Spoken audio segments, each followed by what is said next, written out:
ẹ̀yin èèyàn mi ṣe mọ̀ wípé gbogbo interview tí Wunmi ń lọ ṣe mọ̀ pé ó ń sọ wípé àdúrà ló ṣe Indomie ṣe mọ̀ pé ìrántí ẹ má wọrí ìgbà ilé ó ní àdúrà ló ṣe Indomie ṣùgbọ́n Wunmi ló ṣàfù Mohbad àdúrà dẹ̀ lóun jẹ nínú Indomie ṣọ́rọ̀ mi ń yé wa bẹ́ẹ̀ yẹn mo ṣàlàyé àwọn ọ̀rọ̀ kan fún wa ní o ṣe mọ̀ wípé nọ́ọ̀sì ń sọ wípé ìjà abẹ́rẹ́ tóun fún yẹn ipe abẹ́rẹ́ yẹn kò ń ṣe nǹkan tó máa pààyàn Mohbad ṣe mọ̀ pé wọ́n béèrè pé ṣàdúrà wà ń bẹ̀ ó ní òsì ń bẹ̀ ẹ wo ṣe rọrọ̀ tí mo pick lẹ́yìn kọ̀ọ̀kan yìí tẹ́ bá gbọ́ fídíò dáadáa òun ló máa yé yín dáadáa mo ní láti pick lẹ́yìn kọ̀ọ̀kan kó lè yé yín dáadáa ni ẹ wo wọ́n ti sọ pé àdúrà wo ó kàn rò bóyá wọ́n yọ ẹ́sẹ̀tì ni o ó ṣe ń padà bọ̀ wá ṣẹ̀wọ̀n ẹ wo ẹnu mi kọ́ lẹ́ máa ti gbọ́ ọgbẹ́ ẹ wá wò bọ́n ṣe analyze ọ̀rọ̀ yẹn pé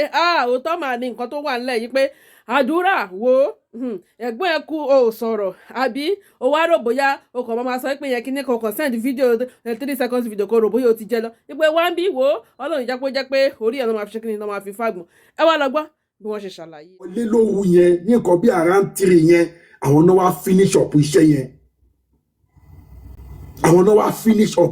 yẹn pé between 2 to 3 o'clock ni wọ́n finish iṣẹ́ yẹn ẹ máa gbọ́ lọ. So a lawyer from his own chamber now with some maybe medical personnel now took sample of the saliva.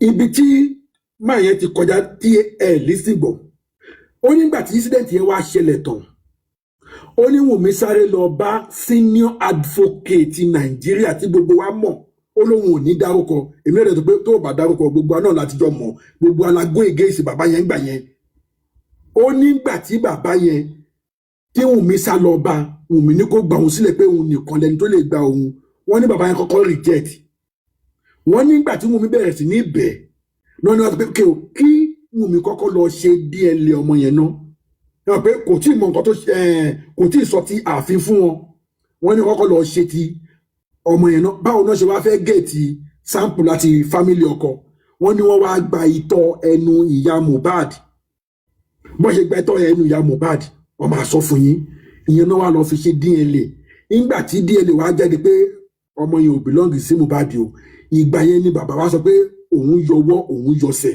pé kò sí bóun ṣe fẹ́ ja ìjà yìí pé ọmọ àsọ òun lẹ́nu ó dẹ̀ máa bà kárí òun jẹ́ Wunmi sì takú pé ẹ̀yin náà lè gba òun lẹ́ni àti pé ó máa jẹ́ àṣírí láàrin mi àti ẹ o ìkan nínú àwọn ọmọ mi ló máa handle iṣẹ́ yìí èmi kọ́ ni máa bẹ́ẹ̀ handle ẹ̀ mọ́ ẹ máa gbọ́ lọ. of Mama Mohbad and they took a hair strand but as DNA a man accepted the man was very careful as at that time this DNA matter started rearing itself up so he asked me to do DNA test. That DNA test will be processed from his own chambers. So, the lawyer from his own chamber now, with some maybe medical personnel, now took sample of the saliva of Mama Mohbad. King Sly. Took a hair strand, but that's DNA. Bọ̀dá láti ẹ bá mi lóòkì ní ẹ̀nà wọn àpàṣà àkú òǹgbẹ ìṣẹ́rí èyí tí a ti ń gbọ́ náà èmi ló wà interesting ẹ̀jẹ̀ kọ́kọ́ sọ̀rọ̀ lọ́bẹ̀rẹ̀ náà ọ̀rọ̀ ipe irọ́ ni ṣùgbọ́n ń jọ bí òótọ́ ṣùgbọ́n kò lè fẹsẹ̀ múlẹ̀ kẹ́ni yẹn tó bá lè lọ síwájú ọlọ́pàá kó lọ ṣe sworn affidavit gbogbo formation tó ń fẹ́ sọ yìí kò ń ṣe pé èèyàn kan ló fọ́ọ̀sì òun àbí kò ṣe pé èèyàn kan ló ní kóun tí òun jáde kóun á sọ out of conscience òun lòun fi ń sọ ó dẹ̀ fún wa láwọn evidence ó jẹ́ documentary evidence ni ó dẹ̀ jẹ́ virtual evidence or whatever evidence tó lè fi back it up so á jẹ́ new lead fún wa lórí justice for Mohbad gbogbo sórí tó sọ yìí náà gbogbo nǹkan tí àwọn èèyàn náà wọ́n ti permutate nǹkan tó máa ṣẹlẹ̀ náà nìyẹn so lórí yẹn nìyẹn ṣáárí lórí tí lady yẹn á ń sọ tẹ̀mí ká má sọ̀rọ̀ lórí ẹ̀ mọ́ bẹ̀rẹ̀ bọ́lá àti ká má sọ̀rọ̀ ìgbà míì ó ń ba nǹkan jẹ́ o kò ṣe gbogbo nǹkan ní sùúrù túnṣe o ọlọ́run kò ṣe gbogbo nǹkan ní sùúrù túnṣe mo dẹ̀ mọ̀ pé wọn bá wisdom tọ́lọ́run fún ẹ̀yìn yìí tó bilaili azim tó bá ṣe pé mi ní ọ̀rọ̀ justice for Mohbad lọ́dọ̀ bàbá anything bàbá a máa cancel ẹ̀ who is bàbá a máa cancel ẹ̀ anything bàbá tó má ní ṣe pọ̀ ọmọ ẹ má ní ṣe pọ̀ ọmọ mọ́ because àwọn people burúkú yìí tó wà pẹ̀lú bàbá yìí àwọn ló ń da orí bàbá yẹn ríboríbo wọ́n ń gbé bàbá yẹn máa kọlu àwọn èèyàn wà tẹ́ bá wo bí ẹ máa ń sọ̀rọ̀ yẹn ẹ kẹ́ lọ observe pé inú òtútù ni mo wà. kẹrì tẹ́bá lọ́sọ̀ ọkọ̀ wọ̀ wà létí ẹ má sọ pé bàbá ẹ má ní who is bàbá. mi ìbú bàbá o mi ìdírágì bàbá o mi ìdírágì bàbá o a máa lo tẹ́ bá mọ èpè tí bàbá ń ṣẹ́ ní àná èpè tó ń gbé bàbá jẹ́ kí bàbá máa ṣẹ́ èpè ní àná sí àwọn èèyàn tí wọ́n ní ẹ̀tọ́ sí opinion wọn kí bàbá máa gbé èpè ńláńlá pé máa fọmọ ọmọ èèyàn ṣépè.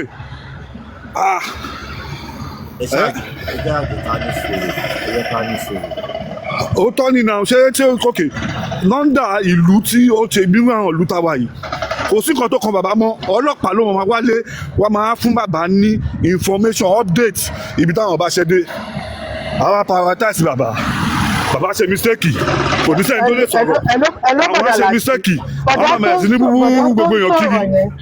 ṣé wọn gbọ́ bí bàbá ṣe sọ̀rọ̀ nítorí pé ẹni wọ́n ń ṣépè wọ́n ní pé ẹni tó bá wọ́n ní pé ẹni tó náà wò wá justice ṣáà lè sọ fún yín pé bàbá ẹni sùúrù ẹ má sọ ẹ má wọ inú ọ̀rọ̀ mi èmi bàbá dà láti ẹjọ́ èmi lẹ fún ní floor ẹjọ́ ẹni sùúrù náà.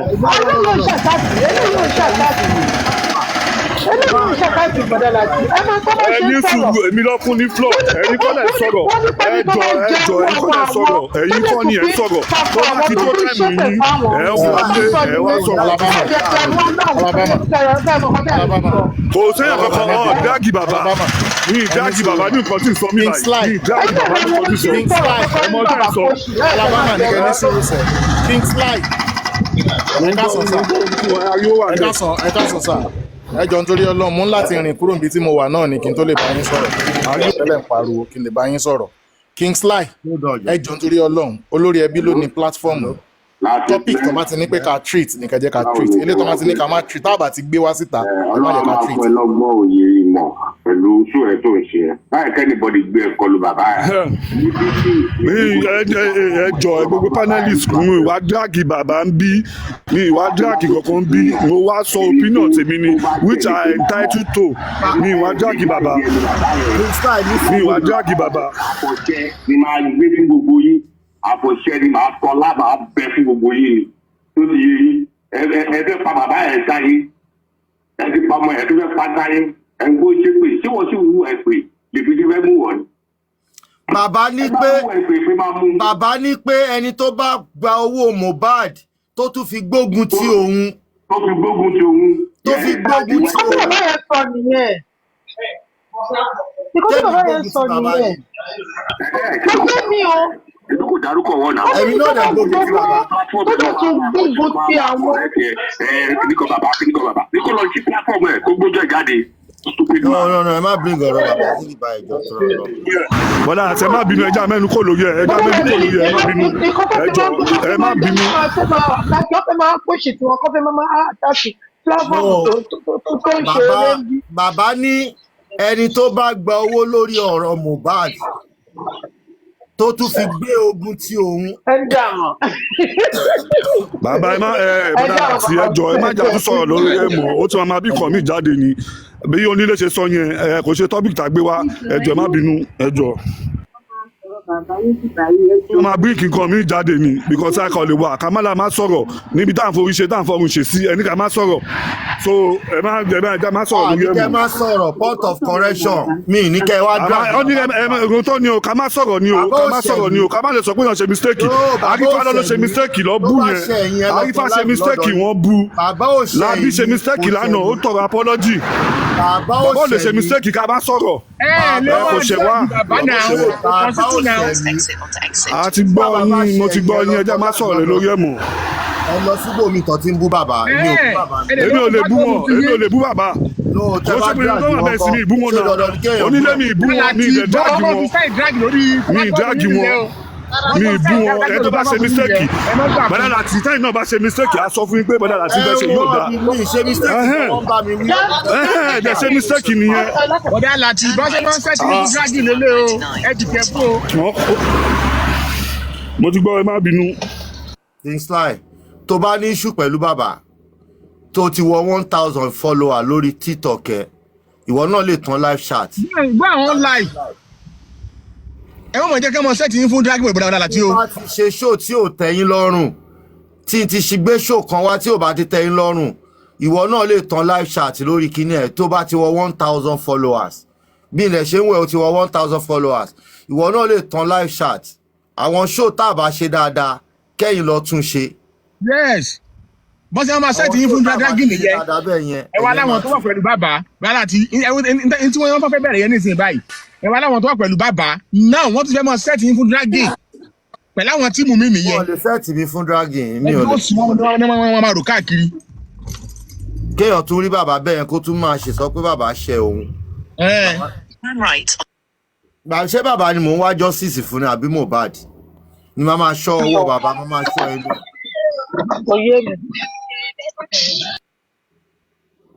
bàbá ní ẹni èmi náà dẹ̀ support ẹ̀ bàbá ní ẹni tó bá gbowó lórí ọ̀rọ̀ Mohbad tó tún fi gbé owó yẹn tó fi gbé ogun ti òun báyìí ló ṣe máa rí fún bí àwọn Wunmi ló gbowó Mohbad ló tún fi gbógun ti bàbá àwọn sẹ́ẹ̀tì Wunmi ló gbowó lórí Mohbad ló fi gbógun ti bàbá so mi ò dẹ̀ gbowó lórí bàbá.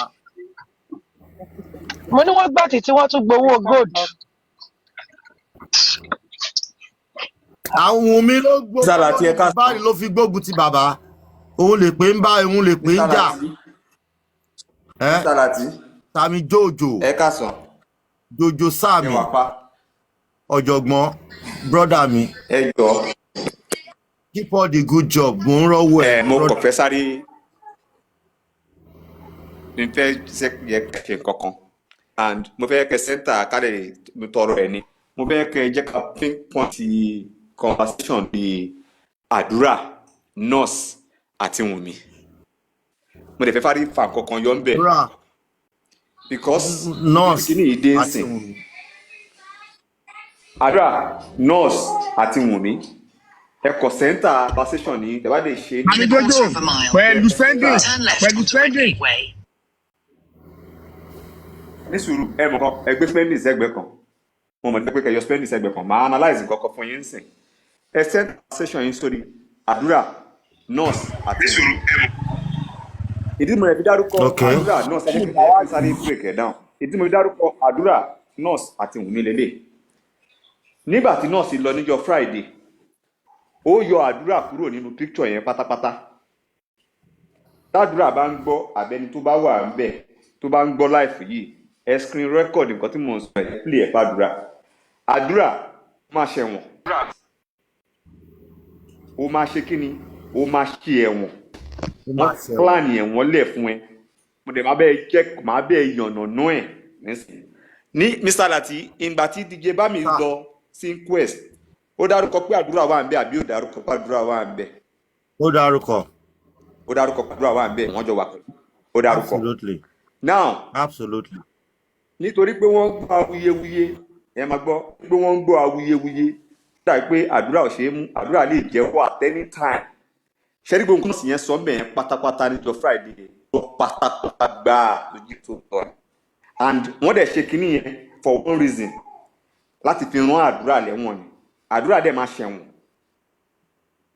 Adura tó bá ń gbọ́ ó máa ṣe kínní ó máa ṣe ẹ̀wọ̀n na prison ó máa ṣe ẹ̀wọ̀n ìdílé lè nọ́ọ̀sì tó yọ Adura kúrò nínú picture yẹn ó mọ nǹkan tó ṣe wọ́n ti ń fi ìpínlẹ̀ pa Adura lè lọ jẹ́wọ́ Adura lè lọ sọ̀rọ̀ tádúrà bá sọ anything proud to the time of the judgment if Adura should say anything now before kan tó kó gbogbo wọn lọ lé ẹjọ́ kò yé yín water confession àbí nǹkan tádùrà bá fẹ́ sọ wọn ò ní accept ẹ̀ mọ́ wọ́n dẹ̀ mọ̀ọ́mọ̀ yọ àdúrà kúrò nínú conversation yẹn jọ pé àdúrà máa rò pé wọn kúkú dárúkọ mi ní inquest mọ́ wọn kúkú dárúkọ mi nọ́ọ̀sì sọ pé mi ò sí níbẹ̀ so he might feel relaxed maybe there is nothing I should say again since the nurse ó ti yọ mí kúrò nínú conversation yẹn nọ́ọ̀sì tó yọ ẹ́ kúrò nínú conversation ó fi ìpórí ẹ̀ ò pé ni nọ́ọ̀sì yẹn ń dúró lé lórí pé abẹ́rẹ́ mẹ́ta tóun fún kò lè pa Mohbad tó bá gbé Mohbad lọ sí hospital náà abẹ́rẹ́ tó máa fún nìyẹn ó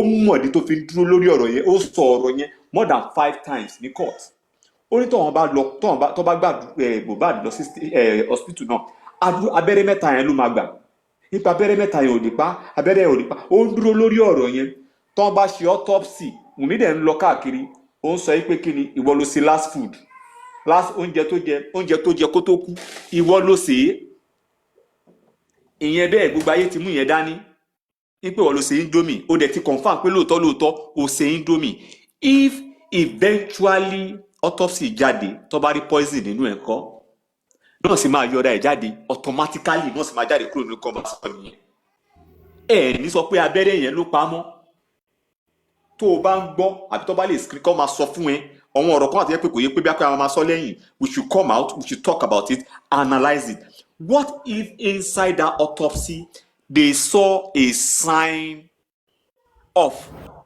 any trace of poisoning the nurse is completely out of the picture because our lawyer will say definitely poison ló pa kò ṣe abẹ́rẹ́ yẹn ló pa lawyer nurse á jà fún nurse lọ́yà nọ́ọ̀sì á jà fún nọ́ọ̀sì wọ́n kọ̀ lè wá cháàjì nọ́ọ̀sì pé ipò ṣiṣẹ́ yẹn out of our jurisdiction kò yẹ kó máa lọ treat yẹn lé wọ́n lè fún ní lighter sentence but for the fact that you have confessed that you actually made his last meal and the wife is going about that you cook the Indomie Adura you will go to jail either you speak or you don't speak èmi ń sọ game plan tó wà nílẹ̀ fún ẹni na the plan be that.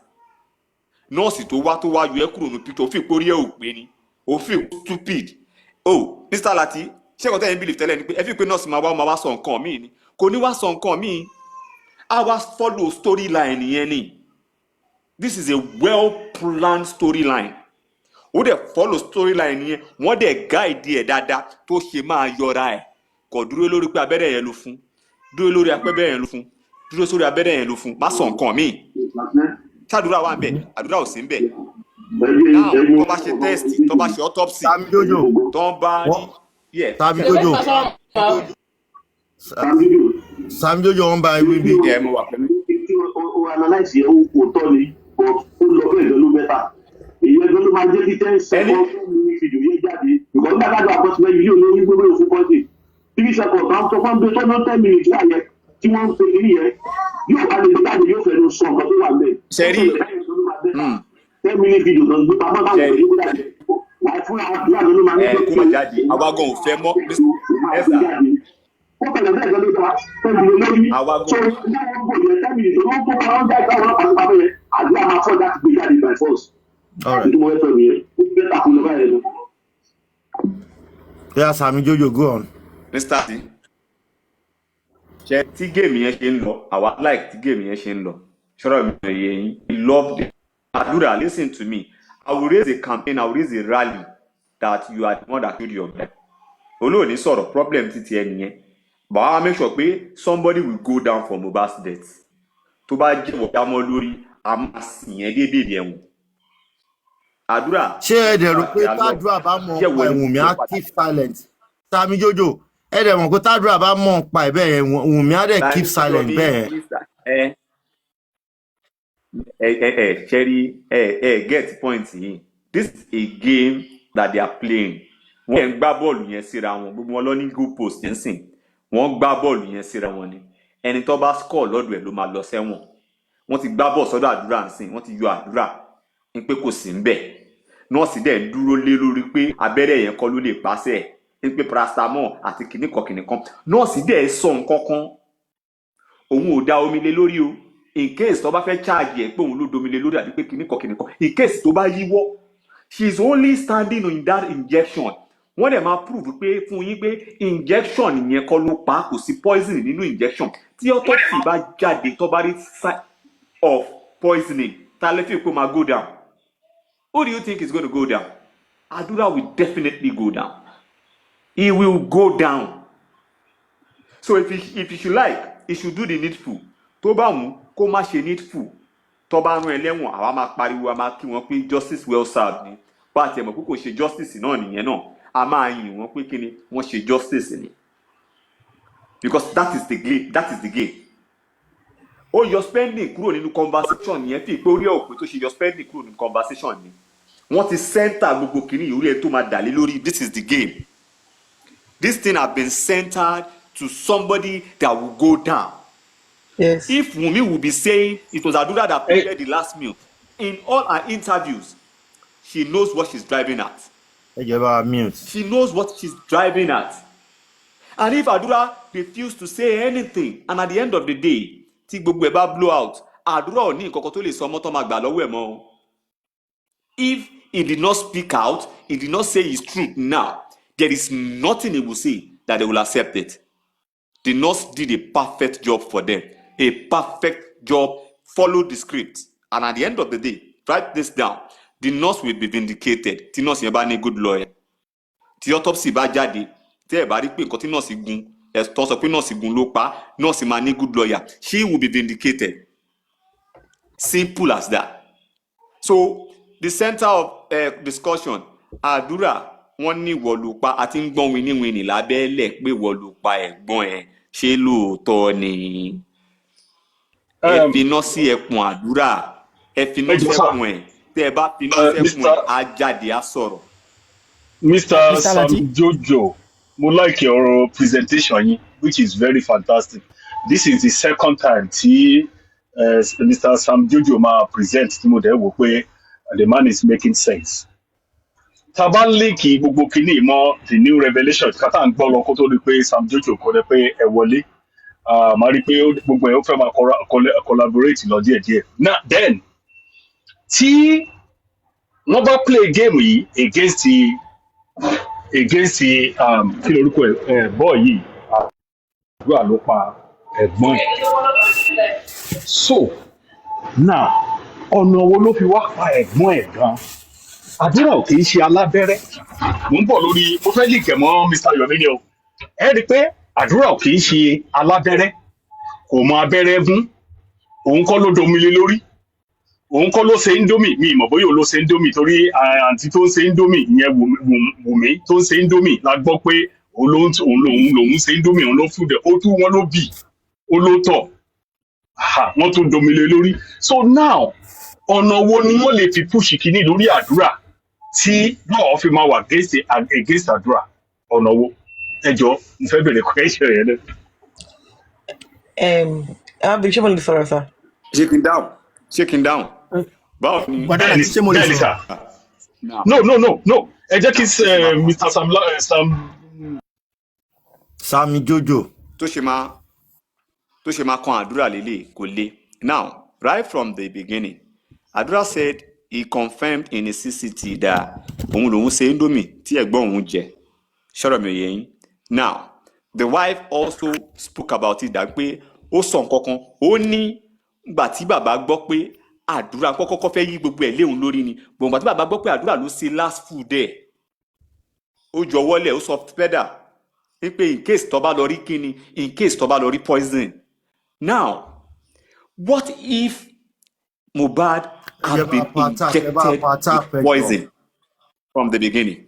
What if Mohbad had been injected with poison in the beginning? And now go back to the conversation now. The nurse is now claiming Adura was not there. Nígbà tó ń gun lábẹ́rẹ́, Adura ò sí ńbẹ̀. Ó ń yọ Adura kúrò nínú picture in case tí pìtìpìtì iṣẹ́ yẹn bá máa já, ó máa já l'Adura lórí ni. What if the autopsy discover poisoning? Kí la fẹ́ sọ? Ta lè fẹ́ yí lé lórí? Because gbogbo nǹkan tí nọ́ọ̀sì ń dúró lé lórí nsìn, ó dúró lórí paracetamol, ó dúró lórí nitrogesic àbí kí ló ti porúkọ ẹ̀, ó dẹ̀ ń dúró lórí tetanus injection. and she keeps saying it tó ń bá gbé lọ sí hospital náà nǹkan tó ń fún yẹn náà ló máa fún lọ́ọ̀yà dẹ̀ ń béèrè lọ́wọ́ ẹ̀ pé ṣé kìíní yẹn lè pààyàn ó ní kò lè pààyàn. Do you get it? She keeps saying it ń pè kọ́ tó ń gun yẹn sẹ́ẹ̀ kò lè pààyàn. Now Adura tó ń yọ kúrò nínú picture yìí they purposely want to make Adura feel comfortable. Me, I'm speaking from the place of what I know. Sami Jojo. Sami Jojo. Yes, I'm with you. 1 minute. Yes, I'm with you. Mo fẹ́ kẹ́ bóyá tẹ́ bá rántí dáadáa or any other person tó bá rántí. Lóòótọ́ Adura admit pé òun lòún ṣe Indomie. Ó ní bọ̀ Wunmi ló serve Indomie yẹn. Èyí tí Mohbad jẹ pé Wunmi ló serve. So in that way, òun sọ pé Wunmi ló serve. Wunmi máa exonerate rẹ̀ fine. But Adura ní Wunmi ló serve. Meanwhile, Adura náà dẹ̀ jẹ́ Indomie yẹn. Okay, Adura ò dẹ̀ bí. Adura ò dẹ̀ bí. But èyí tó serve fún etí Wunmi serve according to Adura pé Wunmi ló fún ẹ̀gbọ́n òun lóúnjẹ. But Mohbad bí yẹn. Okay, so which means between tó wáyé pa Adura ló ṣe ẹni tó serve náà tó bá rí pé poison ló wà lóúnjẹ yẹn àtẹ̀ntó serve àwọn méjì ló máa kó. God bless you. Ibi tí mo fẹ́ lọ́dọ̀ nìyẹn. Ẹni tó serve ẹni sùúrù sà ẹni tó serve ò admit pé òun lòún serve o. Ẹ kò ṣe dandan kó admit kò ní admit. Now kò ní admit. Ibi tí kìíní wà sí kò admit kò dẹ̀ nǹkan tó dẹ̀ ń tẹnu mọ́ ni pé it was the kìíní kan it was the brother that cooked that gave him his last meal. She kept saying it. Ẹ máa gbọ́ ó ní Samdodo ó ní it was his brother that cooked his last meal. Not gave his last meal. That but you gave. Wunmi gave. Wunmi gave. Ẹ máa gbọ́ Samdodo. Tó bá ṣe Adura ti admit pé òun lòún ṣe. Another question tó máa follow ẹ̀ tó ṣe ni pé ta ló fún lóúnjẹ. Now ẹ jẹ́ kí n sọ nǹkan fún yẹn ká sọ báyìí what of pé tó bá bú títí ẹ tó bá fi poison sí tó kù bẹ́ẹ̀ kọ́. Torí ẹ̀ náà mo yẹ sọ pé àwọn méjèèjì ló máa kọ́. Why tí gbogbo àwọn yòókù ò ṣe kú? Why tí gbogbo àwọn yòókù ò ṣe kú? Ṣẹ́rọ̀ àwọn pípù yìí. Tọ́wọ̀ tó máa ń jẹ́ kéèyàn bleed. Ṣé Indomie téèyàn bá jẹ poison ṣó máa ń jẹ́ kéèyàn bleed ni? Ó máa pọ̀ jẹ́. Ẹ ṣe ẹ dàgbà sà ẹ ṣe ẹ kú làkàyè. Ṣé Indomie jíjẹ àbí téèyàn bá bì ṣó máa ń jẹ́ kéèyàn máa bleed profusely ni? Àárín yẹn ń kọ́. Bleeding profusely àbọ̀lọ́pàá ń parọ́ ni. Ẹni sùúrù ẹ mọ̀ pé wọ́n ti yọ wọ́n ti stylishly wọ́n ti ń yọ profusely kúrò nínú conversation. Ẹ lọ wo gbogbo nǹkan tí wọ́n sọ mi ò ní kò sọ̀rọ̀ nípa profusely. Ẹni sùúrù ẹ mo mọ̀ Mr. Tala gbogbo interview tí wọ́n sọ tó ṣe gbọ́ kó sọ̀rọ̀ nípa profusely ń bẹ̀. Kò sọ̀rọ̀ nípa previously ń bẹ̀ but láti ilẹ̀ náà ẹ máa gbọ́ láti ilẹ̀ Sami Jojo. Yes. 1 minute please. Ṣẹ̀rí láti ilẹ̀ Wunmi ò support bleeding profusely. Opera. Because hold on ẹ jẹ́ n gbọ́ nǹkan tí máa fẹ́ sọ. Opera 12. Opera. Bọ́dá Láti ṣé mo lè sọ̀rọ̀? Ẹ sáré sọ̀rọ̀ kí lẹ fẹ́. Ṣé mo lè sọ̀rọ̀? Hello. Ẹ sọ̀rọ̀ ẹ gbọ́. Ẹ dákun mo fẹ́ sọ French ní ko ṣé ní ko wà bí ẹni kò ń gbọ́ French níbi ṣé mo lè sọ French because mi ò lè sọ. Ẹ sọ Ọlọ́run gbọ́.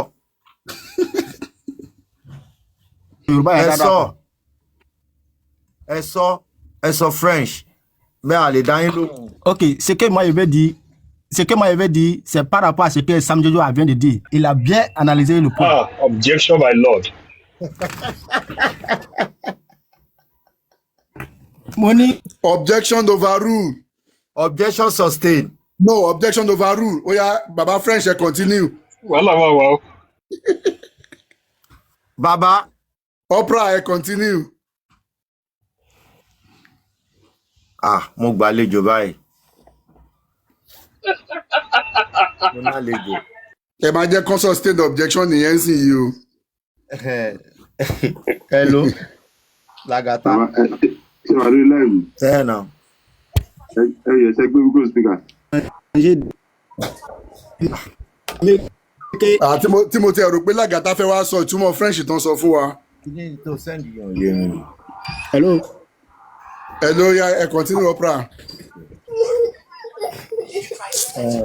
Donc, c'est par rapport à ce que Samdou a dit. Ça veut dire que Wunmi connaît qu'il a mis poison dans le Idomie là. Sinon, comment il a su que c'est par rapport, c'est pourquoi, comme Mohbad l'a mangé ça, c'est pourquoi il a commencé par vomir. Mais on ne sait pas. Est-ce que c'est le sang il a commencé par vomir? Personne ne sait pas.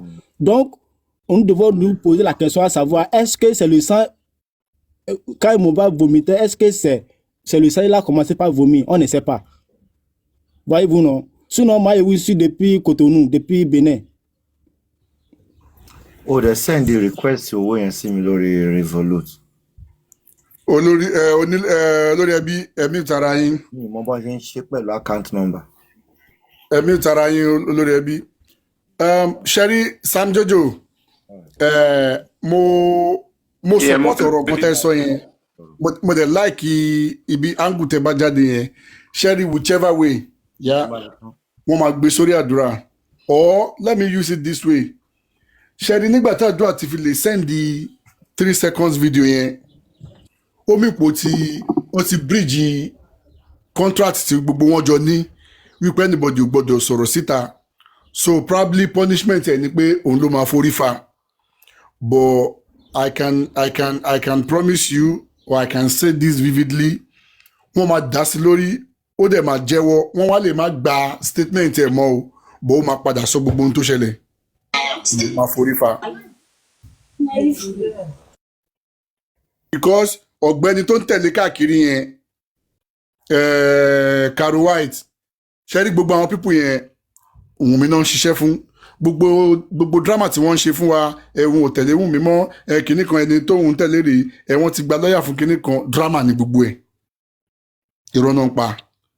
But wọ́n máa make sure pé wọ́n sì lé ẹnu ọmọ yẹn torí ẹ̀ ni wọ́n ṣe station òun sọ́dọ̀ ẹ̀. Ẹ bá pa tap ẹjọ́ ẹ bá pa tap. Expanda ẹ jẹ́ kí n sáré sọ nǹkan kan. At times we máa ń sọ nǹkan kan pé there are some things that few of us we know. Yẹ pé taba bọ́ta taba sọ nobody will accept it because we are not witness, we kò ṣojú wa. There is no way we will say it. And the only voice we have is just to continue to stand on justice and analyze what they have said. And we are standing on what they think their words word for word. Now, why do you think they waited for the nurse come at this point?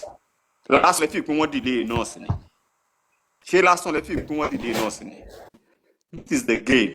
But whoever that will go there, me, I will see it. I with it. Cause fair escape. Every book here, I'm not in contact with my Mohbad. I'm not seeking justice for Mohbad. I'm not seeking Mohbad. I'm only seeking justice for Mohbad. Promise Lady Olua.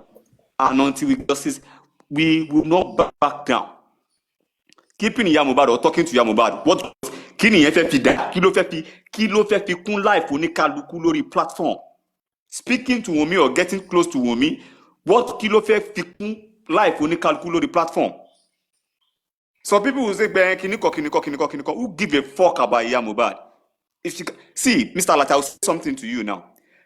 Tí bàbá lọ́ba kálú ti dàgbà tọ́lọ́run ti jẹ́ kó lọ síbi tí wọ́n àgbà ń rìn, tí Mohbad náà ti dàgbà tó ti kú. Tí nǹkan tó ṣẹlẹ̀ sí Mohbad. You think àwọn èèyàn ni?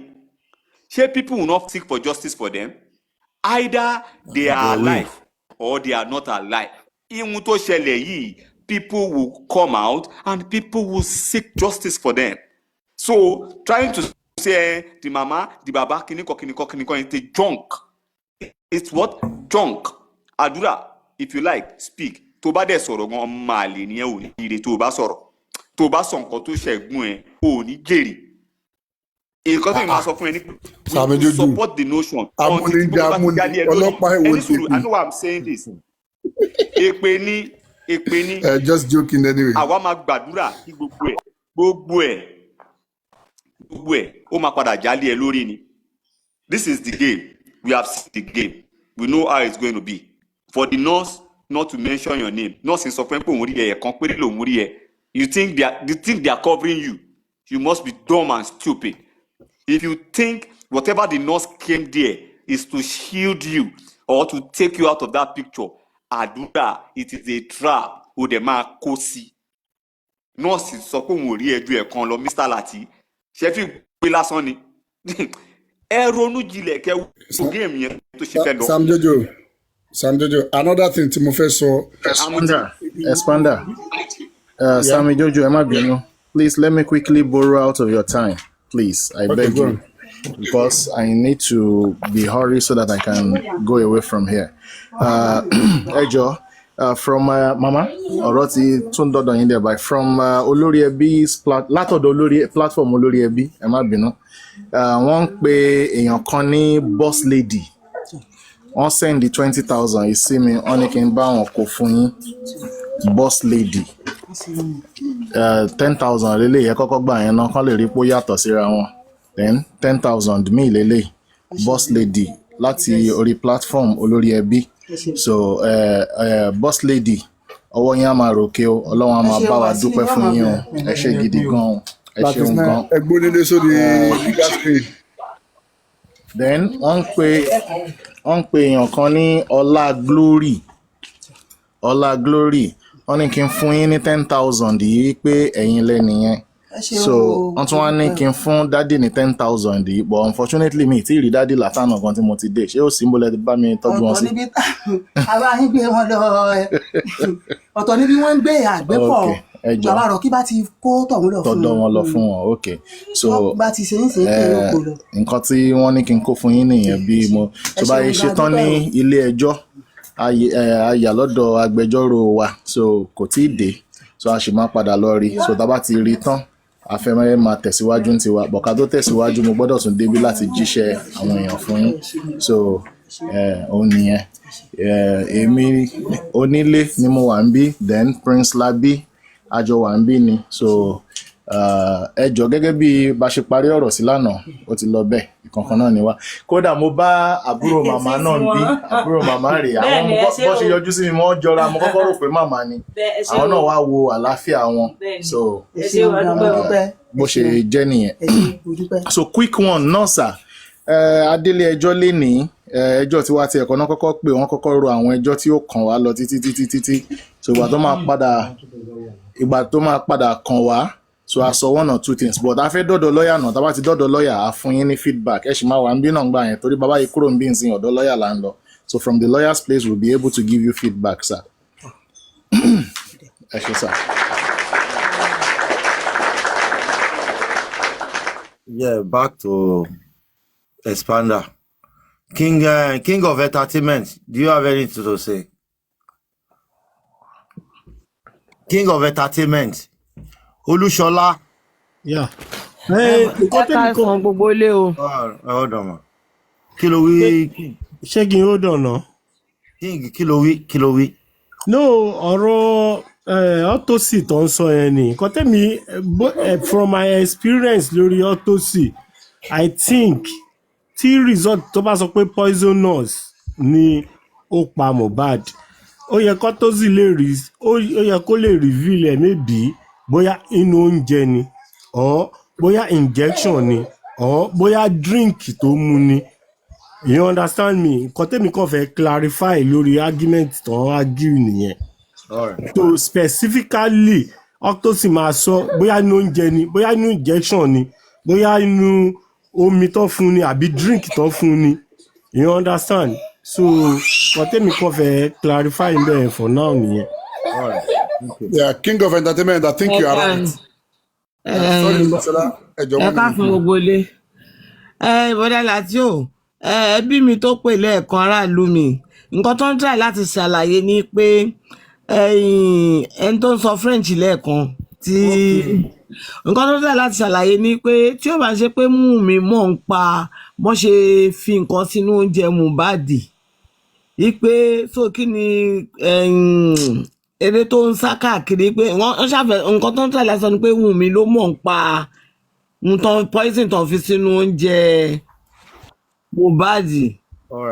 Nígbà tó ti da Faransé yẹn lẹ̀ mo ní kí àwa ará Faransé ká bá yín yanjú ẹ̀ o. Ẹ kàn tètè dé ni. Mo wà ń bí látẹ̀kọ́ mi sọ̀rọ̀ mi ìgùnkè ni.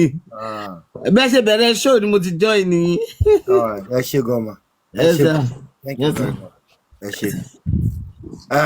Espada, kí lẹ̀yin sọ? So like I was trying to say, King of Entertainment right láti sọ pé even tó bá jẹ́ poison inú ibi tí poison yẹn ti wá inú nǹkan tó fi sí bóyá ọtí tó ti mu láti club tó ti lọ ni o tó ṣe wàá rí act dáadáa nígbà tó dé. Kílẹ̀ ń try láti sọ ṣé wọ́n ti yí kúrò ní ibi tá a wà tẹ́lẹ̀ wọ́n ti bọ́ sí wípé poison sí ni. Hello. Hello. Nǹkan tí ẹnìyẹn tó wá sọ ẹnìyẹn kọ́kọ́ sọ wọ́n ní pé nǹkan tí Sam Gideon sọ yẹn wọ́n ló right. Wọ́n right yẹn ni. Pé àwọn fẹ́ wọlé lọ́dọ̀ àwọn. Tẹ ẹ bá a sọ fẹ́ ni ẹ bá a lo èdè kẹfà a sọ fẹ́ ni ẹ tó bá lè padà wá. Mon frère, est-ce que tu es toujours là? Mon frère. Ẹni tó bá wà lọ́nà kó padà wá. On a dit si tu es en ligne, il faut retourner. All right. Ẹ ṣé.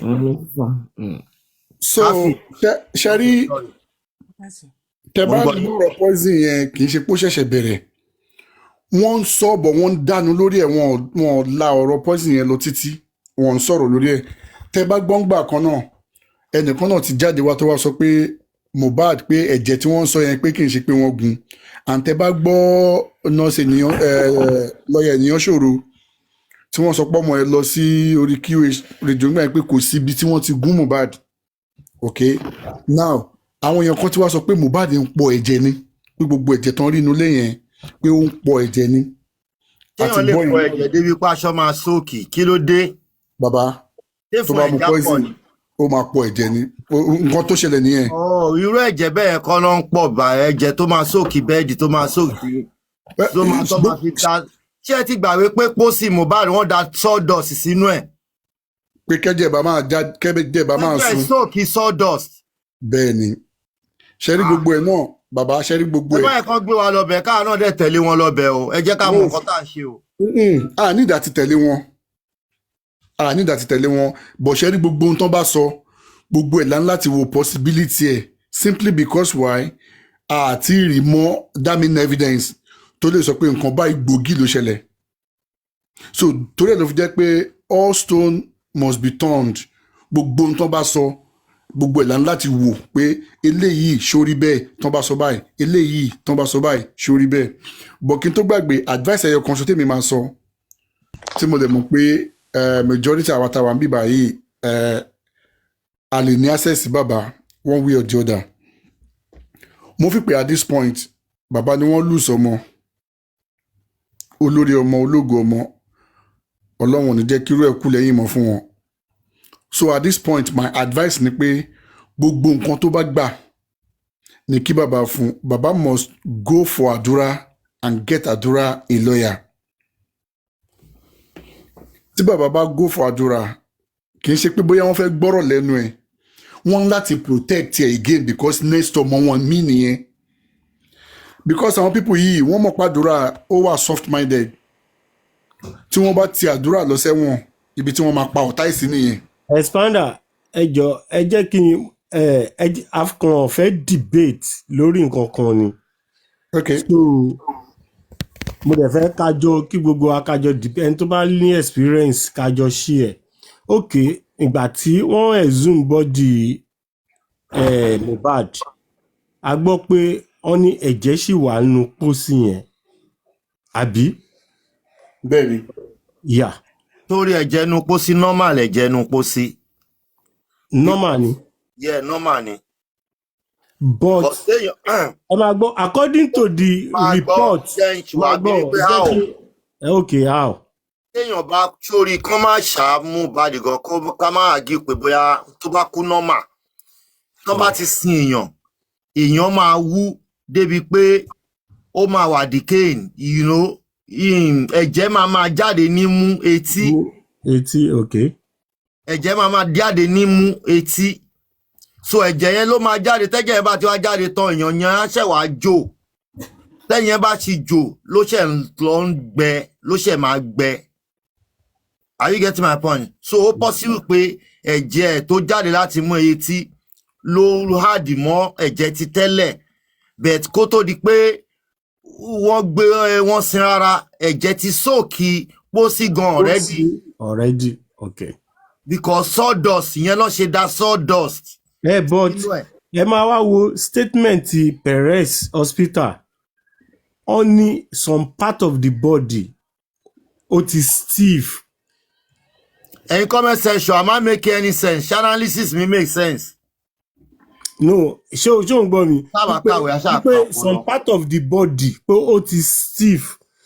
Tí nǹkan bá stiff ń gbà mí ṣe mọ̀ pé ẹ̀jẹ̀ ò lè flow mọ́ ní nǹkan tó bá ti stiff. Èmi mo kàn wò pé ká kàn debate lé lórí ni o from experience o. Because mo bá nọ́ọ̀sì kan sọ̀rọ̀ lénìí ní lẹ́kínbẹ̀ yẹn. Òun wá sọ fún mi pé tí body bá ti stiff pé kò sí bẹ́jẹ̀ ṣe lè run bẹ́ẹ̀ mọ́. So ibẹ̀ yẹn kò yé mi. All right, hold on. Káfí. Ẹ káàsán sá, ẹ káàsán everybody. Ẹ káàsán. Ẹ mọ̀ pọ̀rọ̀ tèmi ò kí ń pẹ́. Nǹkan tèmi kàn discover níjọ́ tí wọ́n gbé Mohbad sórí stretcher lẹ́yìn ìgbà tó ti kú tán. Ẹgbẹ́ ẹ̀ báyìí egbò wà ń bẹ̀. Ibo legbò yẹn ti wá. Then again, why tí Wunmi tẹ̀lé lọ níjọ́ yẹn lọ sí show? Kò tẹ̀lé lọ rí. Ó gbọ́mọ dání níjọ́ yẹn. Wọ́n ti plan kíní yẹn pọ́mọ yẹn máa kú níjọ́ yẹn ni. Then why tó ń tẹ̀lé Adura káàkiri? Wọ́n ò fẹ́ kọ́mọ yẹn kó tú àṣírí nǹkan tó ṣẹlẹ̀ ni. Ló ṣe ń tẹ̀lé ọmọ yẹn káàkiri. Wọ́n ò fẹ́ jẹ́ kọ́mọ yẹn sọ̀rọ̀. Òun náà ṣe ń tẹ̀lé káàkiri. Èmi dẹ̀ ti sọ kí dáàdì try láti gba ọmọ wọn. Iṣẹ́ ó fẹ́ mọ ọmọ ẹ̀ ju èèyàn fẹ́ báyàn ẹlòmíì lè báyàn tọ́ ọmọ jọmọ ẹ̀ lọ ni. Kọ́ gbọ́ ọmọ yẹn lọ́wọ́ ẹ̀ náà. Kí ló ń fi ọmọ wọn ṣe tó ń tẹ̀lé káàkiri? Tó bá yẹ pé ó nídìí. Wọ́n ò fẹ́ jẹ́ kọ́mọ yẹn expose nǹkan tó ṣẹlẹ̀. Ẹ bá pa tap ẹ jọ. Torí ẹ̀ ló ṣe ń tẹ̀lé ọmọ yẹn káàkiri kí bàbá náà wọn bó ṣe máa gba ọmọ wọn. Wọ́n ò fẹ́ jẹ́ kó tú gbogbo àṣírí yẹn. Why tí Wunmi tẹ̀lé Mohbad lọ sí show níjọ́ yẹn? Kò tẹ̀lé lọ show rí. Wọ́n ti plan kíní yẹn, wọ́n ti mọ̀ pọ́n máa pa. Òun ni kíní yẹn ṣe ṣẹlẹ̀. Àṣírí yẹn dẹ̀ ṣì máa tú. Gbogbo ẹnikẹ́ni tó lọ́wọ́ ẹni tó ń bo Wunmi tó mọ̀ pé òun ló lọ́wọ́ nínú ikú ẹ̀. Nǹkan tó ṣẹlẹ̀ sí bàbá Mohbad ó máa ṣẹlẹ̀ sí gbogbo wọn lágbára Ọlọ́run. Kò bá jẹ́ àwọn ìjọba ni, kò bá jẹ́ anybody. Nǹkan tó ṣẹlẹ̀ sí bàbá Mohbad ó máa ṣẹlẹ̀ sí wọn. Àtijọ́ tọmọdé ti kú èèyàn kí ń rọrùn sùn. Kí ló dé? Láti lo ògùn òṣìṣẹ́ mọ́. Èèyàn dẹ̀ máa jí ní ìdájí lọ bí iṣẹ́ èèyàn nílé ìsùn. Lórí ikú téèyàn mọ̀ ń pa ẹ̀. Ẹ wo ẹ̀yin tẹ́ pa ọmọ yẹn ní jèrè o. Gbogbo yín ẹ máa gbọ́ àwọn ọmọ yín sí ni o. Ẹ̀yin tẹ́ lọ́wọ́ nínú ikú ọmọ yẹn. Àwa tá mọ̀ nǹkan kan là ń sọ́fà ẹ̀. Ẹ mọ̀ nǹkan kan o. Ògùn oorun olúwẹ̀ ti lo ògùn oorun títí ògùn oorun kò ṣiṣẹ́ mọ́. Mo lọ bí iṣẹ́ ní 6 o'clock 4 o'clock mo tún ti jí. Ìgbà mi báyìí 2 3 mi ti sùn. Ẹ fẹ́ pààyàn ni. Ọlọ́run máa tú yín láṣìírí, Ọlọ́run ní gbogbo yín láṣìírí. Ẹ̀yin tẹ́ pa Mohbad. Àwa tá wà lọ́wọ́ ń bẹ̀ ló ń affect. Kò ní dá fún gbogbo yín. Ẹ ṣé gan sir. Dá ọ̀sán. Thank you, Káfí. Innocent, First Lady. Yes sir. Bẹ́ẹ̀ láti. Innocent. Yes sir. Sẹ́rí ẹni tó sọ̀rọ̀ last year mi ò lóòótọ́ ká sọ ìtọ́rọ̀ kí ni reason tí wọ́n fi ń sọ Àdúrà káàkiri and ọ̀rọ̀ tí Sami Dédé sọ kán má kó dànù on one condition. Reason is this gbogbo aláwọ̀. Ẹ bá pa tap ẹ jọ. Àdúrà wà flexible. Wọ́n ti ń flag kínní yìí. Àdúrà wà flexible and most of the clue táwọn èèyàn ní lónìí ẹnu Àdúrà náà ti rí. So ẹ má rò pé Wunmi ó máa dárí jẹ́ Àdúrà because Àdúrà ní pẹ́ ń bá lóun rẹ́gbọ́n òun láàárọ̀ ọjọ́ Monday kó sọ fún kó wá sọ. So Àdúrà wà flexible jẹ́ kán máa sọ káàkiri. Kò dẹ̀ sí nǹkan tí bàbá fẹ́ ṣe for now láti lọ má Àdúrà. Kò sí nǹkan tí bàbá fẹ́ ṣe because tí bàbá bá gbé ní step báyìí tẹ́nitì bá ṣe Àdúrà wọn á ní pé bàbá ló ṣe. So the best náà ni pé Àdúrà bá lọ opportunity láti sọ̀rọ̀ nǹkan tó ṣẹ̀gbọ́n ẹ̀ kó sọ tí ò bá lè sọ̀rọ̀ kó go for it now. Mo sọ ọmọ yín kéré náà. Bàbá ti jáde lánàá wọ́n ti rawọ́ ẹ̀bẹ̀ sí Gani Adams pé kán sọ fún King White kó fóun lẹ̀ o kó fọmọ àwọn lẹ̀. Because gameplay ní Wunmi play báyìí gbogbo tó ń jáde tó ń ṣe interview yẹ game plan tán ti plan lẹ̀ ni so that tó bá ti ṣẹlẹ̀ àwọn èèyàn bá náà máa bá àṣẹ mọ́. So nurse dem play according to their plan whether we like it or not. Nurse in play according to their plan. Ṣé rí gbogbo kinní yìí gan tá a bá sọ pé àwọn ọlọ́pàá ò mọ̀. Wọ́n mọ̀ náà wọ́n ò ṣe fẹ́ fún mọ̀ padà sọ. Ìyẹn ṣe máa bímọ tí ọmọ ẹ̀ máa ẹ̀gbọ́n ẹ̀ máa kú tí ò ní lè yọjú sí bàbá ẹ̀. Ìyẹn gan ò mú fura gan dání fọlọ́pàá. Wọ́n ní detective wọ́n ní everything. Wọ́n ní àwọn tó jẹ́ pé wọ́n máa ń read psychologically tó bá rí ẹ gbogbo ẹ̀ ni wọ́n ní. Big entertainment ṣẹ́rí ẹnìkan sọ̀rọ̀ sí pé bàbá ti bẹ ọ̀rọ̀ àwọ̀ ẹ̀bẹ̀ sí Gani Adams kí bàbá má fi Gani Adams sí rárá àti rárá gbogbo wa la wà nílùú yìí nígbà tí Gani Adams gan ṣe publication tó denounce King White so that will not work come on expect anything láti bẹ̀. Bàbá sọ pé òun ò mọ ibi tó ń gbé báyìí òun ò mọ anywhere. ṣẹ́ríṣẹ́ yẹn lọ́yà ló lè ṣiṣẹ́ yẹn. Underground ló máa ṣiṣẹ́ yẹn. Underground then lọ́yà ló lè ṣiṣẹ́ yẹn náà lè gbé gbèsè yẹn. Wọ́n láti wá kó wá gbé fún family has the right láti wá àdúrà even kí bàbá ẹ̀ má tẹ̀lé wọn. They need to stand up for that boy. If not wọ́n á da ọ̀rọ̀ yẹn lé lórí wọ́n á rán lọ sẹ́wọ̀n wọ́n á pa ọ̀tá ẹ̀ síbẹ̀ because ọmọ kò tó bá ti jáde ó máa sọ̀rọ̀. Ẹ káàsán. Ṣé ti rí the last year. Bàbá máa lùsọ ọmọ méjì. That is what we are saying now. So gbogbo ọ̀nà tó bá máa rìn he has to stand up for that boy. Gbogbo ilé. Ṣé ti rí Ezetin bàbá gan-an tí fẹ́ gbọmọ wọn lọ́wọ́ King White ni.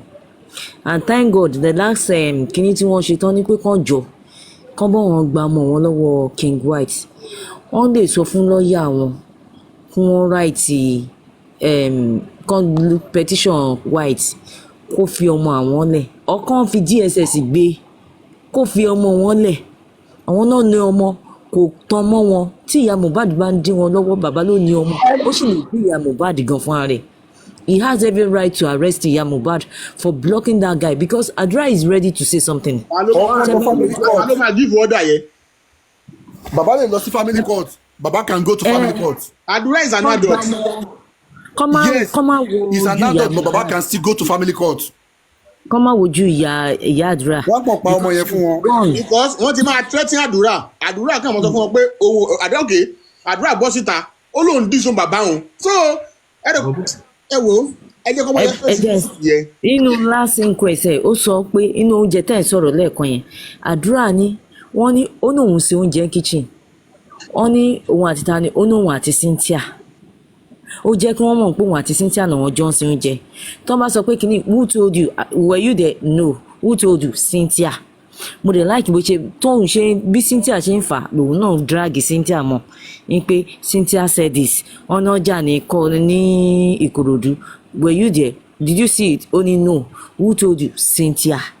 So he let them know and he now said in his statement that if anybody said he set his eyes or set their eyes on Mohbad anything 12 on Monday afternoon it's a big lie. N kò sí anybody tó rí Mohbad ní 12 from 12 ó ní òun gbọ́ ariwo lòun lọ sókè.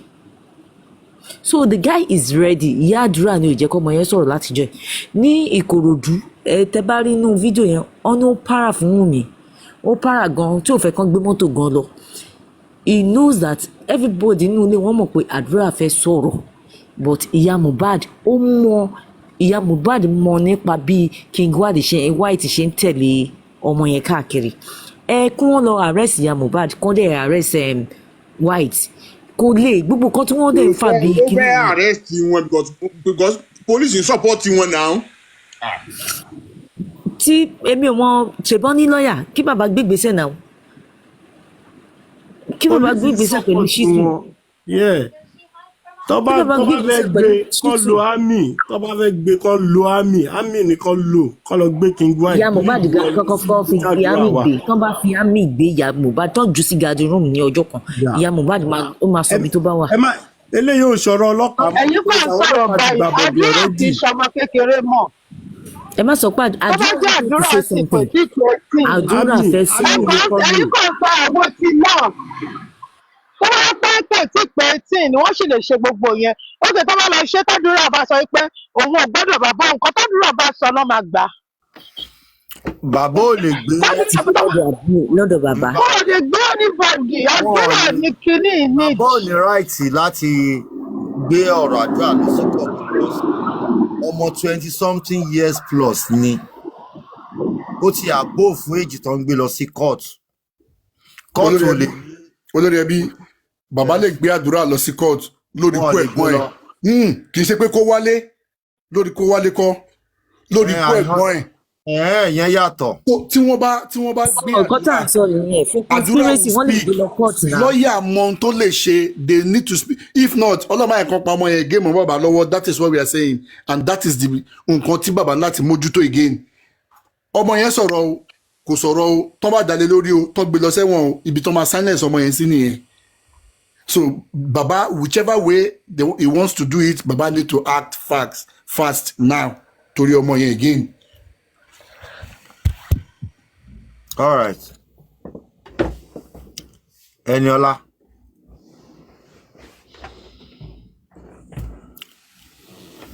Eniola.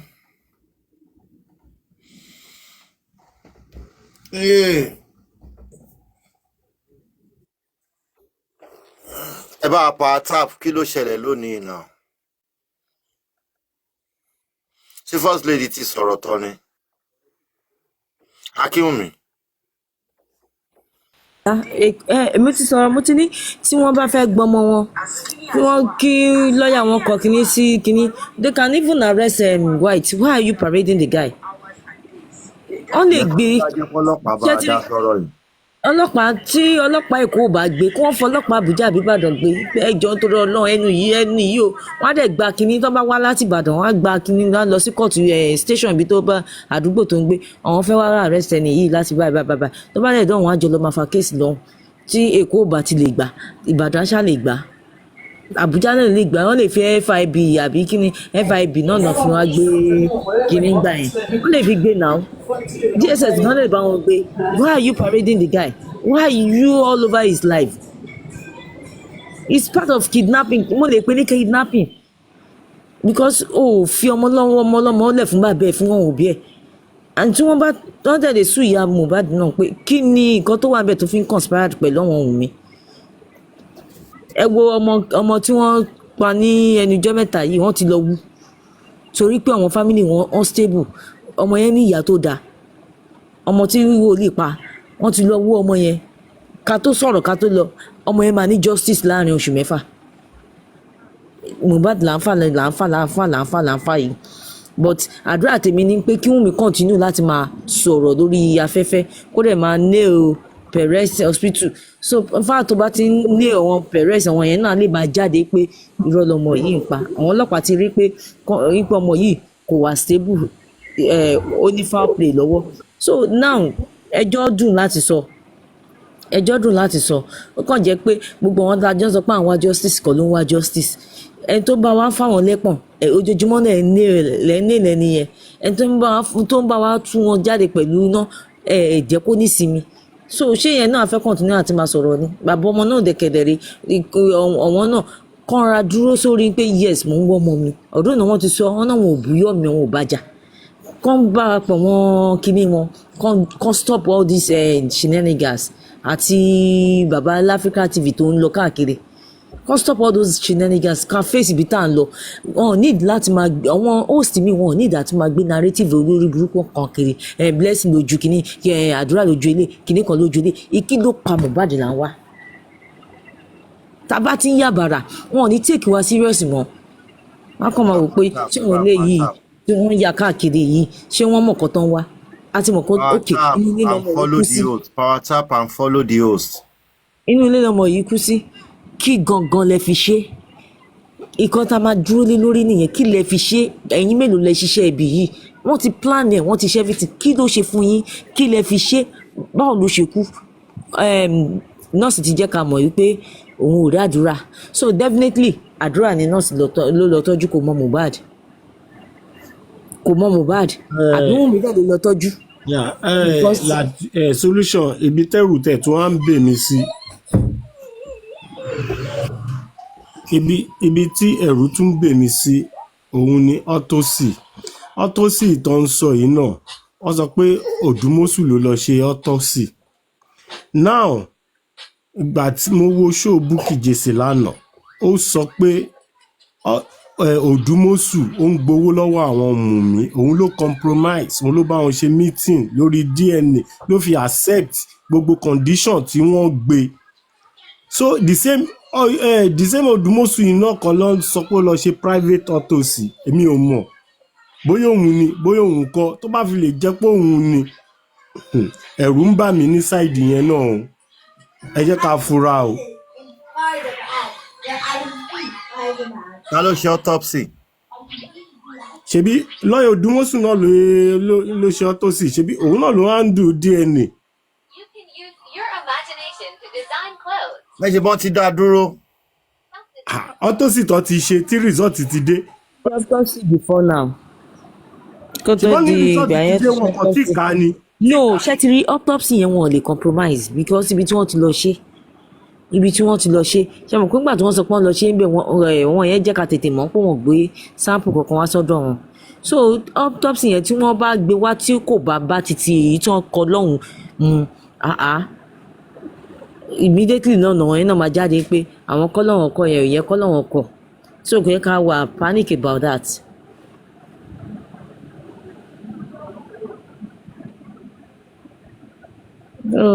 I need that wà panic. The thing is that ẹni tó ń parade nurse àti Adura Ọlọ́run á fún wọn ṣe o ṣùgbọ́n mo mọ̀ wípé bàbá ò ní sunkún ẹlẹ́ẹ̀kejì ìyẹn ò ní ṣẹlẹ̀ ẹkún ẹyọ kan tó máa sun yẹn náà lọ ti sun mọ́. Anybody tó bá fẹ́ sọ̀rọ̀. báwo la tí mo kì í ẹ̀ka sàn. king. torí mo wà lẹ́nu iṣẹ́ very very very brief. Yes, we need to be panic. Why? Mọ́mí wa, a ní ìdàtí panic. Ṣé sọ reason fún yín? Reason ni wípé unconcluded result tá a gbà ní láàbù ní Amẹ́ríkà. Anybody tó contest against it? Is there any court, any suit? Ta ló sue that hospital, the clinic in Kenneth? Was anybody to sue? I want to go to the overground. This is 1 minute.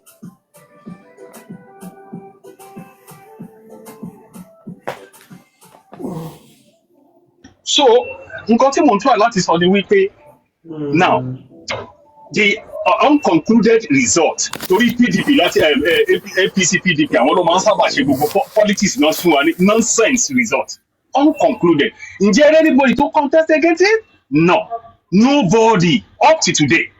Ó yẹ kó ti kọ́kọ́ sue that lab in America MMM àbí MMOs ni kọ́kọ́ ti sue ẹ̀ káwọn yẹn gangan fúnra ara wọn wá sue Lagos state government yẹ ìgbẹ́nijà ìjà ṣẹ̀ṣẹ̀ bẹ̀rẹ̀ kò sẹ́ni tó ṣe. I was expecting Muyiwa kọ́kọ́ ti ṣá wọn ní lẹ́tà kọ́kọ́ ti sue that lab níbẹ̀ yẹn. If this is your letter headed, this is what your result says. Up to today, a wà lórí 0. Ìyẹn lórí unconcluded results tó gbé wá fún wa. Kí lẹ wá fẹ́ sọ fún wa? Autopsy yìí tá à ń sọ̀rọ̀ nípa ẹ̀ tí Òdùmọ̀ṣù charge and bail tó lọ ṣe jáde wá tẹ́ ẹ gbé fún ẹ̀yin wá fẹ́ lọ present ẹ̀ nínú court. Wọ́n ti gbé wa ní gógó ló bá tán ẹrù ẹ jẹ́ kí n dúkọ́ dúró torí mo bísí lẹ́nu iṣẹ́ ń sẹ́yìn.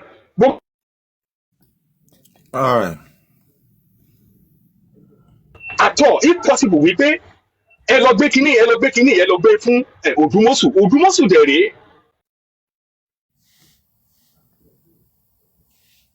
Side wọ́n ní àwọn náà employ oúnjẹ nílò orò oúnjẹ nílò eégún ẹ wá sọ pé tó fẹ́ lò ó fún àwa láti tẹ́ndẹ̀ nínú court. Brother T, there is a problem danger wà.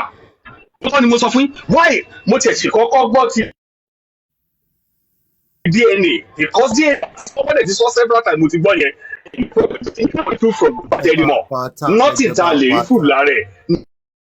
Nothing flag page. Tí kíní tó wà rẹ̀ náà mú lọ́wọ́ nàìjà lágìnì wọ́n láti gbé lọ sí abroad ni ìyẹn náà máa lọ solicit fún ní court láti gba court order for that.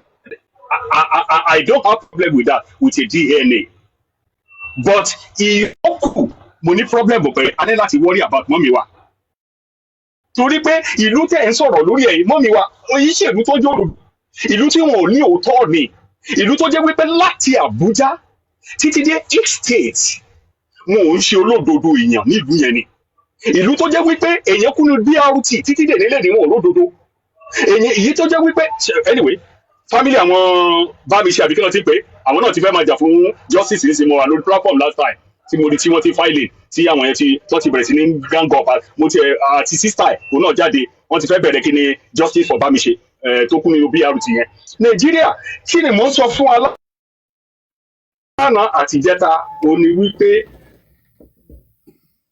ẹ jẹ́ kí n sọ fact kan fún alẹ́ òótọ́ mo sọ fún yín tó bá explode sí gbogbo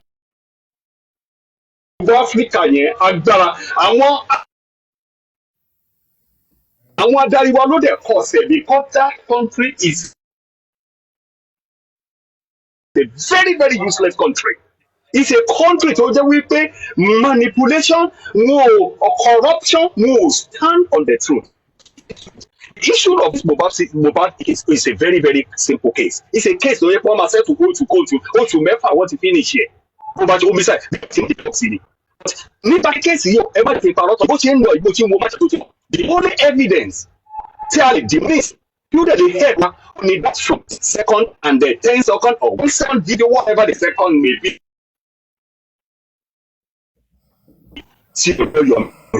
And we need to work láti fọwọ́sowọ́pọ̀ papọ̀ mọ́ Yomi tí ìbá ṣe bẹ́ẹ̀ ẹ wò ó àti bọ́ sórí igbó finally kí ló fà á tí mo fi sọ bẹ́ẹ̀ ni pé ẹ wò ó àti tí ó ṣe sáàdì lẹ́yìn Adura ṣe ẹ̀kan tí wọ́n sọ lọ́pàá gbé ní ẹ̀dráì ọmọ 21 years old under the law international anywhere in the world ó dé tútù declare international ó declare national television wípé ó declare káàkiri even the radio wípé bàbá yìí ó ti di sóun ẹ̀mí ìgbọ́ ní gbogbo àgbáyé ẹ̀rí pọ́ máa lè ní ó ti declare ó ti sọ wípé òun ti di sóun bàbá òun nílẹ̀ Yorùbá káàárọ̀ oòjíire ẹ gbọ́rú ẹ̀rí ta ló sọ bẹ́ẹ̀ rí pé òun di sóun bàbá òun bàbá àwọn òbí ló máa ń di sóun ọmọ káwọn mọ̀lẹ́bí àwọn kí bàbá lọ fọlọ́pàá gbé pé kí ni gbé máa bọ̀ wá máa jẹun mo fẹ́ fún ẹ lóúnjẹ àbí báwo.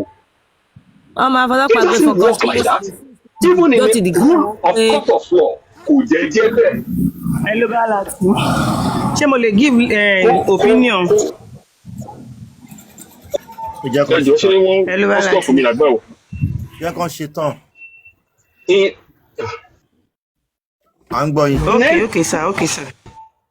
In any rule of law kò síbikíbi tí wọ́n ti ń dánwò wípé kẹ́ lọ fọ́ọ̀sì kìíní Àdúrà ẹ lọ fọ́ọ̀sì ẹ̀ pé kí bàbá lọ fọ́ọ̀sì ara ẹ̀ lórí Àdúrà kò possible àwọn ọmọ tí mo bí tó jẹ́ wípé ẹlòmíì 40 something ní ọmọ tèmi gangan tó jẹ́ pé ìṣèṣe medical doctor àwọn tó wà bí àwọn tó wà Nàìjíríà all over the world fọ́ọ̀sì ara mi lé wọn lórí they are all grown up children. Adura is 20 something. Ọmọ kékeré grown up. So ẹ jẹ́ kí n dúró bẹ̀ yẹn náà ẹ jọ ẹ ṣe.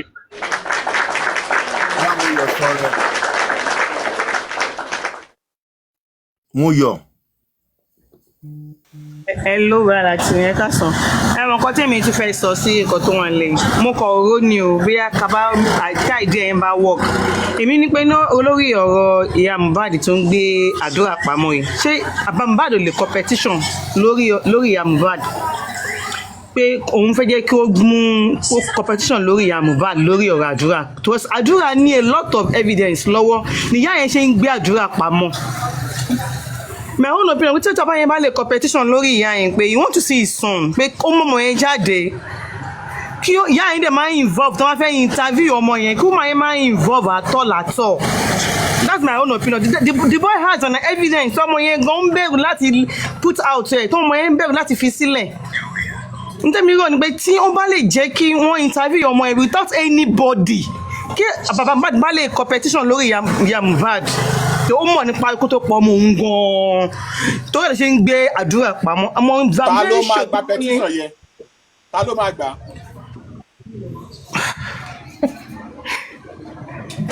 pẹ̀sẹ̀ tẹ̀sí kọ́ láti lè jọ yìí tí kò ní no result today a lè sọ a lè bá àánú pàdé látara nǹkan tó ń ṣẹlẹ̀ yìí mo ní strong belief lé lórí o mo ní strong belief lé lórí pé tí bàbá yẹn bá tún try láti kọ petition kó túbọ̀ tí bàbá yẹn ò bá relent tí bàbá yẹn ò bá relent àṣìmọ́ náà èèyàn tó níbẹ̀rù Ọlọ́run tó máa attend sí petition bàbá yẹn náà I'm very sure of it. ṣé ẹ mọ̀ nǹkan tó ń pè police madam ṣé ẹ mọ̀ tó ń pè police madam. Ben, of course, I know Nigeria police are one. Okay, tí DPO bá gbọ́dọ̀ látọ̀dọ̀ kọmíṣánná pé in case tó fẹ́ sí yóò gbọ́dọ̀ ṣe ìrora ẹni tẹ bá rí nǹkan tó bá jẹ́ kó bá lẹ́nu Ọlọ́run kọ́. ẹ jẹ́ n finish ẹ̀ fún yín Sami Jojo. Okay. Sami Jojo. Mo wà pẹ̀lú yín. ẹ jọ ń torí Ọlọ́run mo fẹ́ béèrè nǹkan kan lọ́wọ́ yín. Mo wà pẹ̀lú yín. Meeting tẹ lọ ṣe pẹ̀lú CP láàní lọ́jọ́ kìíní àná mi ní kẹ́ sọ nǹkan tó ṣẹlẹ̀ ń bẹ̀ o ṣé àdéhùn tẹ́yìn àti CP ìjọ ṣe ló ń ṣẹlẹ̀ yìí.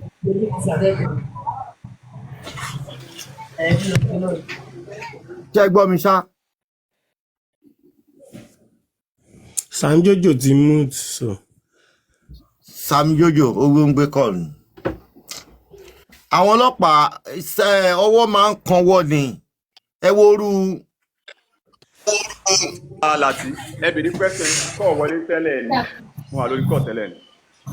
Mo ní mítìnì tẹ lọ ṣe pẹ̀lú CP níjọ́ kìíní àná pẹ̀lú Yomi Fabiyi. Mo ní mi ò ní kẹ́ ẹ sọ nǹkan tẹ́ ẹ bá bọ̀ ọbẹ̀ ṣé àdéhùn ẹ̀yin àti CP yẹn ṣé àdéhùn yín ló ń ṣẹlẹ̀ yìí. Ṣé ti rí ṣẹlá àdéhùn wa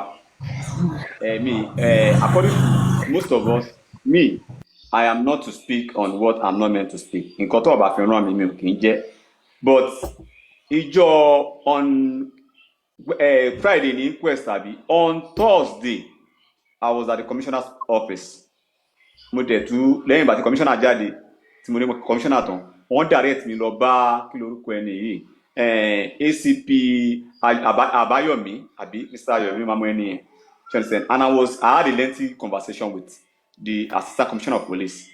Now that aside, whatever the conversation or anything that aside, reason tí èmi kọ̀ wò pé nǹkan tó ṣẹlẹ̀ ní Inquest yìí it is not surprising to me. Sure me. What happened at the inquest? What happened at the inquest?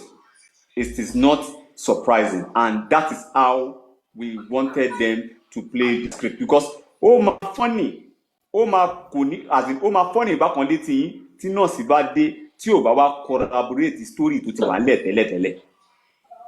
Sure me. But àwa tá a wà ní court tá a rí countenance nọ́ọ̀sì yẹn Mr. Onílé wà ń bẹ orí tó ṣe ń sọ̀rọ̀.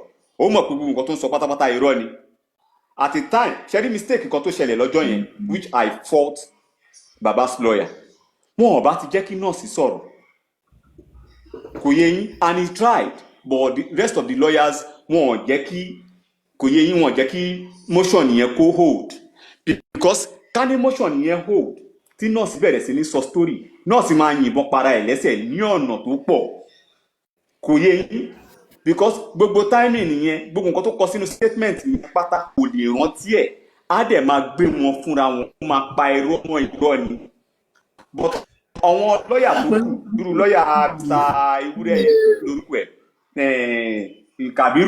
Kabiru was smart enough to stop that notion pé ẹ̀ náà sì gbọ́dọ̀ sọ̀rọ̀ ṣèbó ti kọ́ kíníkan kọ́kọ́ cross examine ẹ̀ ni because ká ló sọ̀rọ̀ ó máa ṣe mistake total and what we have been pushing for is this. Let them come out. Wọ́n ti kọ statement tẹ́lẹ̀. Let them come out. Let's them.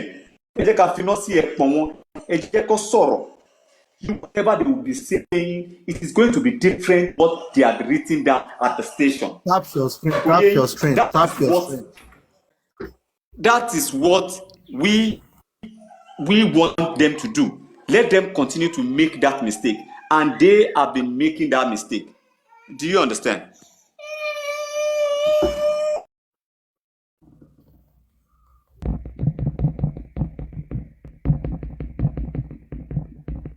Debbie T. Ẹ kúrọ̀lẹ́ sà, mo kí gbogbo ilé, mo kí gbogbo panelists, mo kí gbogbo commenters. Happy New Week sà. Mi ò kò tí pẹ́ tí mo dé náà ni mo send request, mi ò mọ nǹkan tó ń ṣẹlẹ̀. Gbogbo ẹ̀ là ń touch bóyá kò Mo keep kàn ṣe ń listen. bóyá kì. Oh, sorry, ẹ má bínú jèrè. Bóyá go on. Now, ẹ má bínú, sorry, ẹ jẹ́ kí n sáré round up jèrè. So, what I was saying is this. Àwa tá à ń push pé kí wọ́n sọ̀rọ̀. A mọ̀ pé gbogbo nǹkan tó ń sọ láti irọ́ náà ni. But wọ́n máa pa irọ́ nínú irọ́ tó tún pa sílẹ̀ náà ni. And it is good. I just want whoever is seeking for justice to pay attention to every word. Gbogbo nǹkan tó ń sọ yẹn pátápátá, ẹ máa take note nǹkan tó ń sọ. Inquest tí wọ́n ń lọ náà, wọ́n ṣe pé àwọn tó wà ní inquest kò ṣe pé orí wọn ò pé, kò ṣe pé wọn ò mọ̀ pé wọ́n ti parọ́ because gbogbo wọn lọ ní statement wọn. Do you get? Now, tẹ́ bá fi pé ó yẹ kí bàbá Mr. Sanshitu kọ́ mọ́ sọ pé Darusha sọ pé kìnnì kan, Darusha said this in the last inquest, kìnnì kan, this is kò yẹ kó ṣe bẹ́ẹ̀. We want all of them to speak, all of them to lie. Whoever that is telling the truth, we will know. Do you get? And let us follow their game plan. Their game plan now is for Adura to go to prison, for Adura to Jewo. Let us follow that game plan too. Do you understand, Mr. Lati, what I'm trying to push at? They are following, that is the script now. If Adura will go to prison, let us follow them. Let us follow that line. Let Adura follow them and go to prison. But we must be we must be wise with whatever we are doing. That's why I keep saying something. Whoever that thinks you are fighting for justice, this is the high time for everybody to come together. Come together, work together as a team. You will get justice. This is not the time to shade, throw sub, throw anything. But let Adura understand. Ẹ jẹ́ k'Adura understand pé wọ́n ti ṣí bèbè ẹ̀wọ̀n lẹ̀ fún ẹ. Orúkọ ẹ̀ tán ni pé wọ́n yọ kúrò tí nọ́ọ̀sì ò dárúkọ yẹn set up ni nọ́ọ̀sì lòun ò rí ẹ rí rárá. It is a set up. Fall for the game and you will be sentenced. Fall for it. Kò yé yín Mr. Lati, ẹ jẹ́ kí tó ṣe ti gbẹ́ kòtò yẹn sí tó ṣe ti gbẹ́ fàdúrà ń sìn tó fi pé wọ́n ti yọ òun kò ní reason láti wá sọ̀rọ̀ mọ́. They play. It is a trap and you will fall. Tó bá dẹ̀ máa fall. Múra ara ẹ báyìí ló máa múra ẹ dé ibẹ̀ tó máa fi fall. We don't need you to say anything. If you want to speak, speak. So according to Kotebere, kò ní working na fall kó tó fall. Now, okay. Mr. Lati, the point is that way. Whoever that will fall, that will give us justice, let the person fall. And to Baba Shubu, Tamafiri justice, let that person fall. If the person is not ready to say the truth, if the person is not ready